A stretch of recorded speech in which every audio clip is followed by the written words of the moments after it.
Hello, नमस्कार। भारत देश के वीर पुत्रों, कैसे हो आप लोग? बढ़िया। चलिए, बढ़िया ही रहिए। तो जैसा कि आप लोगों को पता है कि पिछले लेक्चर में हमने मतलब ह्यूमन फिजियोलॉजी का 12th का एनसीईआरटी 12th का ह्यूमन रिप्रोडक्शन वाला चैप्टर पढ़ रहे थे। उसी में ह्यूमन रिप्रोडक्शन वाले चैप्टर में ही जैसे हमने पढ़ा था मैंचुरेशन साइकिल, तो सेम टू सेम मैंचुरेशन साइकिल जैसे ही कुछ प्राइमेट मतलब प्राइमेट्स यानी कि आपका मंकी, एप्स और ह्यूमन इन तीनों के अलावा बाकी जो और एनिमल्स होते हैं उन एनिमल्स में मैंचुरेशन साइकिल नहीं होती है। तो उन एनिमल्स की जो ओवरी और यूट्रस होता है, तो उनमें एक साइकिल होता है जिसको हम बोलते हैं एस्ट्रस साइकिल। क्या बोलते हैं उनको? Oestrus cycle. तो अपन डिस्कस करेंगे आज एस्ट्रस साइकिल होता क्या है। तो यदि हम नॉर्मली बात करें एस्ट्रस साइकिल में, तो जैसे ये ओवरी है, क्या है? ओवरी। यहां भी ओवम फॉर्म होंगे और ओवुलेशन होगा। ओवम फॉर्म होंगे और इनका ओवुलेशन होगा। जैसे एग्जांपल आप ले सकते हो यहाँ पे काऊ। ठीक है, तो एक एग्जांपल क्या है? काऊ, है ना। तो काऊ में भी ये हो गई ओवरी, है ना। तो ओवरी में क्या होगा? ओवरी में जो प्रीमोर्डियल प्रीमोर्डियल जर्मिनल एपिथेलियम है, तो प्रीमोर्डियल जर्मिनल एपिथेलियम से वही अपना वो एग बनेगा, मतलब प्राइमरी oocyte सेकेंडरी oocyte है ना, ऐसे करके हमारा ओवम और ओवुलेशन होगा यहाँ पे भी। और इसके भी यूट्रस में कोई ना कोई चेंजिंग होगी। जैसे अपन डिस्कस करें यूट्रस,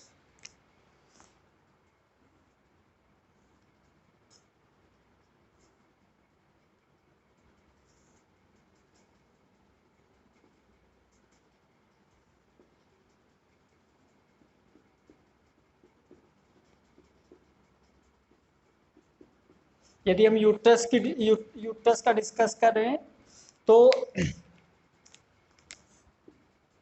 अंदर वाली लेयर हमारी क्या हो जाएगी? एंडोमेट्रियम। अंदर वाली लेयर हो जाएगी एंडोमेट्रियम। तो एंडोमेट्रियम में भी चेंजिंग होगी। ठीक है, पेरीमेट्रियम, एंडोमेट्रियम, मायोमेट्रियम। तो अब यहाँ पे क्या होगा? जैसे ये हो गया अपना यूट्रस, क्या हो गया? यूट्रस। और ये हो गई ओवरी। अब हम काम करते हैं कि पहले अपन एस्ट्रस साइकिल का डेफिनेशन समझते हैं। तो याद रखिए, जैसे ह्यूमंस में मैंचुरेशन साइकिल होता है, ऐसे ही यहाँ पे एस्ट्रस साइकिल होता है। बस मैंचुरेशन साइकिल में ब्लीडिंग होता है और यहाँ पे ब्लीडिंग नहीं होता। मैंचुरेशन साइकिल में हमने 3 स्टेप पढ़ा था। क्या पढ़ा था? पहले bleeding phase, pre ovulatory phase और पोस्ट ओवुलेटरी फेज। बट यहाँ पे 4 स्टेप होता है। एक होता है pre oestrus, oestrus, meta oestrus और एनेस्ट्रस फेज। क्लियर? चलो, तो यदि हम एस्ट्रस साइकिल का डेफिनेशन आपके साथ डिस्कस करें, तो it is the period at which female show physiologically behaviour change and become reptiles male, है ना।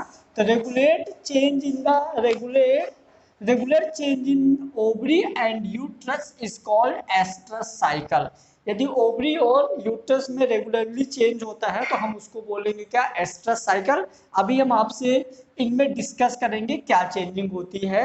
तो जो ये एस्ट्रस साइकिल होती है, तो एक होगी मोनोएस्ट्रस, एक होगी पॉलीएस्ट्रस।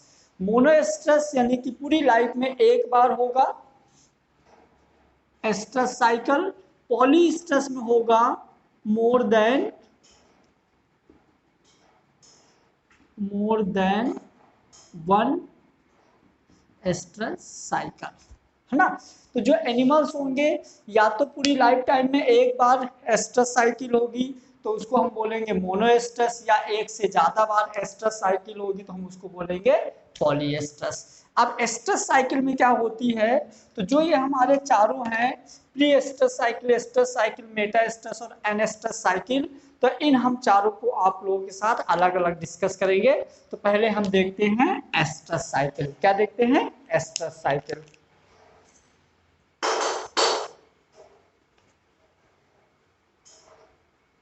तो पहले हम देखते हैं, क्या देखते हैं पहले? Pre oestrus cycle. तो आप लोग हेडिंग डाल दीजिए प्री एस्ट्रस साइकिल।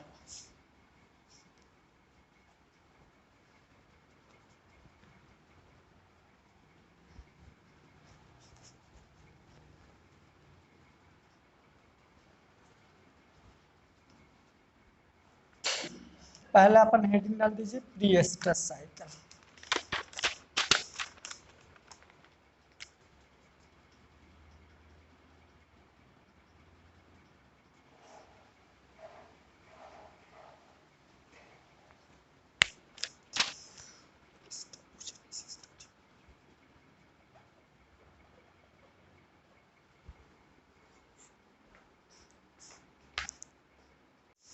चलिए, तो जैसे हमने बताया कि जो एस्ट्रस साइकिल है तो 4 स्टेप पे कंप्लीट होगी, जिसका पहला स्टेप हमारा क्या है, प्री एस्ट्रस साइकिल। तो प्री एस्ट्रस साइकिल में क्या होता है कि जैसे ओवरी है, तो ओवरी में प्री एस्ट्रस साइकिल में ओवरी में oogenesis स्टार्ट हो जाता है। तो पहला है प्री एस्ट्रस साइकिल में start oogenesis in ovary, oogenesis start in ovary.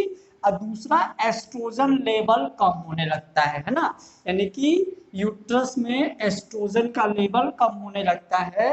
तो प्री एस्ट्रस साइकिल में एस्ट्रोजन लेवल कम होगा। यदि एस्ट्रोजन लेवल कम होता है तो क्या क्या होता है देखिए, तो ब्लड वेसल्स की बहुत सारी ब्रांचेज बनने लगेगी यूट्रस में। यदि एस्ट्रोजन लेवल कम हुआ तो यूट्रस में ब्लड वेसल्स की बहुत सारी ब्रांचेज बनने लगेगी, और यूट्रस की जो मसल्स है तो यूट्रस की मसल्स क्या हो जाएगी, मोर एक्टिव, है ना। मतलब कि हो जाएगी blood vessels more branches in develop, दूसरा uterus muscles are more active, uterus की मसल्स ज्यादा एक्टिव हो जाएगी। इसके साथ साथ क्या होता है, यूट्रस की जो लेयर है, ठीक है, तो layer of uterus is germinal epithelium, जिसको हम जर्मिनल इपिथीलियम बोलेंगे, ठीक। तो नोन एज स्ट्रेटम बैसिलिस, है ना, उसी लेयर को, जर्मिनल इपिथीलियम लेयर को हम बोलेंगे स्ट्रेटम बैसिलस।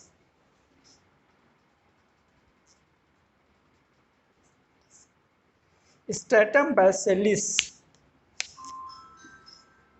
ठीक है।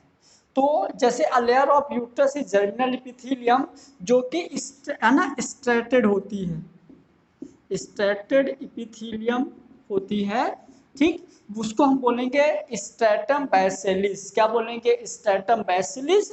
और यदि स्ट्रेटम बैसिलिस लेयर में डिवीजन होता है तो ये डिवाइड हो के न्यू जर्मिनल इपिथीलियम, जो कि ये भी स्ट्रेटम स्ट्रेटिफाइड होती है, तो न्यू जर्मिनल इपिथीलियम फॉर्म करती है क्या, स्ट्रेटम फंक्शनल। क्या फॉर्म करेगी, स्ट्रेटम फंक्शनल। और एक चीज याद रखिए कि प्री एस्ट्रस साइकिल में, फिर से याद रखिए मैं बता रहा हूँ कि यूट्रस में ओवरी में oogenesis स्टार्ट होता है, जिस वजह से यूट्रस में जो हमारा एस्ट्रोजन हार्मोन है उसका लेवल कम हो जाता है। एस्ट्रोजन हार्मोन लेवल कम होने की वजह से यूट्रस की ब्लड वेसल्स की बहुत सारी ब्रांचेस बन जाती हैं, यूट्रस की मसल्स बहुत ज़्यादा एक्टिव हो जाती है, जिस वजह से क्या होता है, वहाँ पे जो जर्मिनल लेयर्स होती हैं, तो पहले लेयर्स को हम बोलते हैं क्या, स्ट्रेटम बैसिलिस। और स्ट्रेटम बैसिलिस में यदि बहुत सारा डिवीजन होता है तो हमारा एक और लेयर बनता है जिसको हम बोलेंगे स्ट्रेटम फंक्शनल। क्या बोलेंगे, स्ट्रेटम फंक्शनल, ठीक है। और एक चीज याद रखिए, जो प्री स्ट्रेस साइकिल होती है, तो प्री स्ट्रेस साइकिल मतलब दिस स्टेज, ऐसे लिख दीजिए, this stage does not attraction in opposite sex for copulation। यहाँ पे अपोजिट सेक्स में कॉपुलेशन के लिए अट्रैक्शन नहीं होता, है ना, प्री एस्ट्रस स्टेज में। अब हम देखेंगे प्री एस्ट्रस के बाद एस्ट्रस। एस्ट्रस में क्या होता है कि यहाँ पे एस्ट्रोजन का लेवल बढ़ने लगता है, एस्ट्रोजन का लेवल बढ़ेगा, जिस वजह से एस्ट्रोजन के लेवल बढ़ने को हम इसको बोलते हैं हीट कंडीशन या कॉपुलेशन। मतलब कि यहाँ पे कॉपुलेशन होता है, ठीक है, और डेवलप सेकेंडरी oocyte, मतलब ओवरी में सेकेंडरी oocyte डेवलप हो जाता है। मतलब कि एस्ट्रस में सेकेंडरी oocyte डेवलप हो जाता है ओवरी में, ठीक है। और यहाँ पे क्या हो जाता है, ओवुलेशन हो जाता है, और यहाँ पे एस्ट्रोजन लेवल ज्यादा। अब एस्ट्रोजन लेवल ज्यादा होने से आपके एस्ट्रस साइकिल में क्या होगा, तो हेडिंग डाल दीजिए second number, oestrus cycle. Secondary follicle developed in ovary ovary में सेकेंडरी फॉलिकल डेवलप होता जाएगा और आपके एस्ट्रोजन हार्मोन का कंसंट्रेशन यहाँ बढ़ता जाएगा, एस्ट्रोजन हार्मोन का कंसंट्रेशन बढ़ेगा। तो इसकी वजह से इसके यूट्रस में क्या चेंजिंग होगी, मतलब इस स्टेज में जब आपके एस्ट्रोजन हार्मोन का कंसंट्रेशन बढ़ेगा यानी कि ओवरी में सेकेंडरी फॉलिकल डेवलप होने लगेगी, तो यूट्रस चेंजिंग, यूट्रस में क्या क्या चेंजिंग आएंगी। तो सबसे पहले ब्लड वेसल्स डायमीटर इंक्रीज हो जाएगा, यहाँ पे blood vessels diameter increase, blood vessels का डायमीटर इंक्रीज हो जाएगा। यहाँ पे ब्रांचेस बनी थी, कहाँ, प्री एस्ट्रस में ब्रांचेस बनी थी और एस्ट्रस में उन ब्रांचेस का डायमीटर बढ़ गया, ठीक है। सेकेंड, यदि आप चाहो तो यूट्रस बना सकते हो यहाँ पे,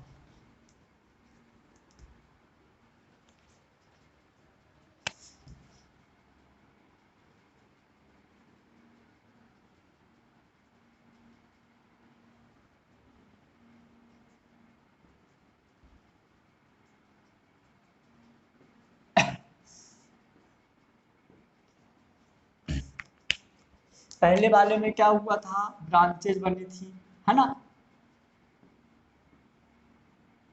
प्रीएस्ट्रस में यहाँ क्या बनी थी, ब्रांचेज।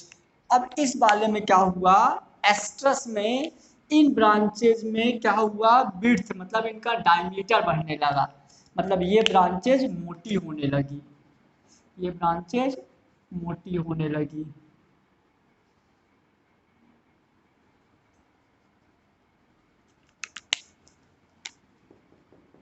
ठीक है, पहला।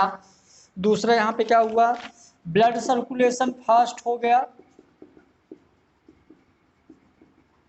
मतलब कि यहाँ पे ब्लड का सर्कुलेशन फास्ट हो गया, ठीक है। अब ब्लड सर्कुलेशन फास्ट होने के वजह से यहाँ पे क्या होगा, जो यूट्रस की मसल्स हैं, uterus muscles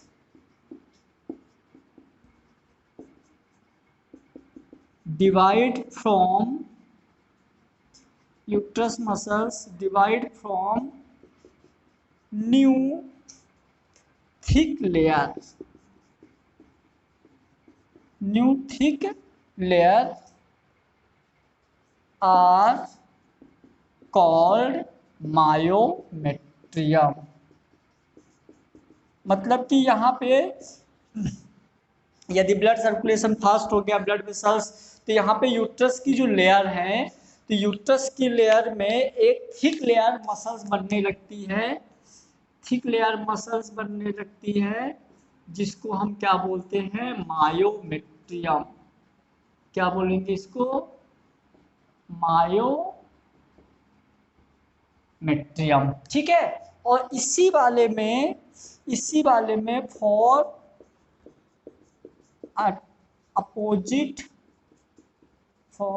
opposite sex attraction for copulation, इसी वाले फेज में अपोजिट सेक्स के लिए अट्रैक्शन स्टार्ट हो जाता है कॉपुलेशन के लिए, है ना। तो इसको हम बोलेंगे हीट कंडीशन। क्या बोलेंगे, हीट कंडीशन, मतलब कि फर्टिलाइजेशन की वो यहाँ पे अपोजिट सेक्स के लिए अट्रैक्शन होने लगता है, ठीक, एस्ट्रस साइकिल में। हमारा इस स्ट्रैटम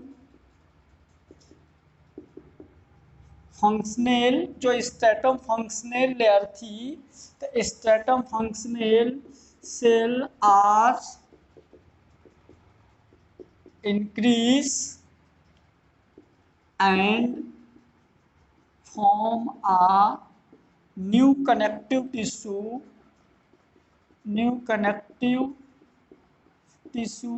and म्यूकोजल सेल। ये न्यू कनेक्टिव टिश्यू और म्यूकोजल सेल भी इसी स्टेज में फॉर्म होगा। उसके बाद और क्या चेंजिंग होगी यूट्रस की वजह से, है ना। तो यहाँ पे क्या होगा, यहाँ पे मैमेरी ग्लैंड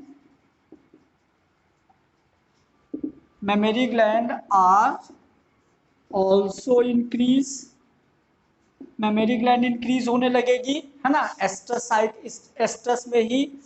नेक्स्ट क्या होगा यहाँ पे, जैसे ही oestrogen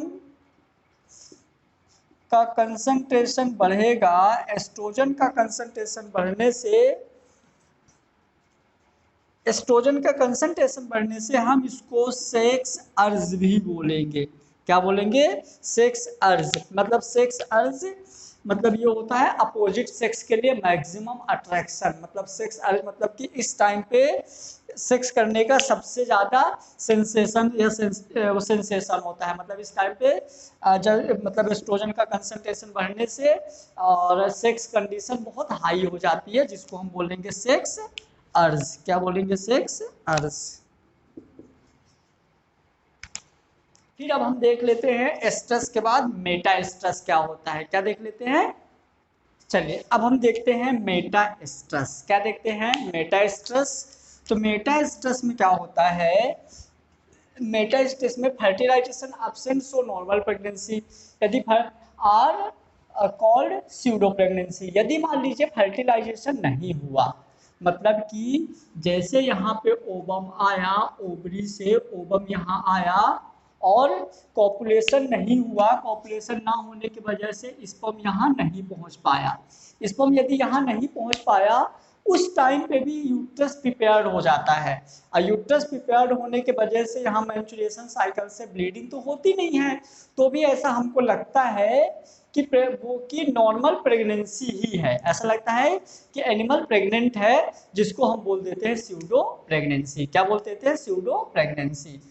if fertilization complete in fallopian tube, यदि यहाँ मान लीजिए कि फर्टिलाइजेशन हो गया, यदि फर्टिलाइजेशन फैलोपियन ट्यूब में हो जाता है, तो ये हमारा स्टेज कहाँ तक चलता है, at the time of parturition, parturition तक लगातार कंप्लीट रहता है। तो if the fertilization complete in fallopian tube, so this stage is enlarge at parturition time. तो ये स्टेज पार्चुरेशन टाइम तक लंबा हो जाता है हमारा मेटा फेज, फिर ये पार्चुरेशन तक जाता, फिर एस्ट्रस फेज नहीं आएगा, है ना। ये मेटा एस्ट्रस में रुक जाएगा और ये पार्चुरेशन तक लगातार कंटिन्यूअस चलता रहेगा। इफ डज नॉट फर्टिलाइजेशन, यदि फर्टिलाइजेशन नहीं हुआ तो समझिए वेरी इंपॉर्टेंट, यदि फर्टिलाइजेशन नहीं हुआ तो जो स्टेटम बेसिलस से स्टेटम फंक्शनल बना था, जहां ब्लड वेसल्स वगैरह बनी थी, branches of blood vessels, active uterus muscles, तो वहां पे क्या होता है कि स्ट्रेटम फंक्शनल में क्रिएटिन प्रोटीन डिपॉजिट होता है, जिससे हम बोलते हैं क्रिएटिनाइजेशन। और क्रिएटिनाइजेशन की वजह से अब यदि क्रिएटिन प्रोटीन डिपॉजिट हो गया, मतलब कि मायोमेट्रियम में क्रिएटिन प्रोटीन डिपॉजिट हो गया, आपके मायोमेट्रियम में डिपॉजिट हो गया, ब्लड वेसल्स में डिपॉजिट हो गया, मेमोरी ग्लैंड्स में, तो इन सब में क्रिएटिन प्रोटीन डिपॉजिट होने की वजह से ब्लड सर्कुलेशन स्लो हो जाता है, जिसकी वजह से इनमें कॉन्ट्रैक्शन होता है। इन सब में क्या होता है, कॉन्ट्रैक्शन होता है, और ये अपने नॉर्मल साइज पे आ जाते हैं। कहाँ आते हैं, नॉर्मल साइज पे आना स्टार्ट हो जाते हैं, नॉर्मल साइज पे आना स्टार्ट हो जाते हैं। उसके बाद एनेस्ट्रस में नॉर्मल साइज में आ जाते हैं। तो अब हेडिंग डाल दीजिए एनेस्ट्रस। ये होगा जो अपना स्ट्रेटम फंक्शनल था, जो स्ट्रेटम फंक्शनल था, इसका फैगोसाइटोसिस हो जाएगा बाई, फैगोसाइटोसिस स्टार्ट हो जाएगा किसके थ्रू, स्ट्रेटम बैसिलिस, है ना।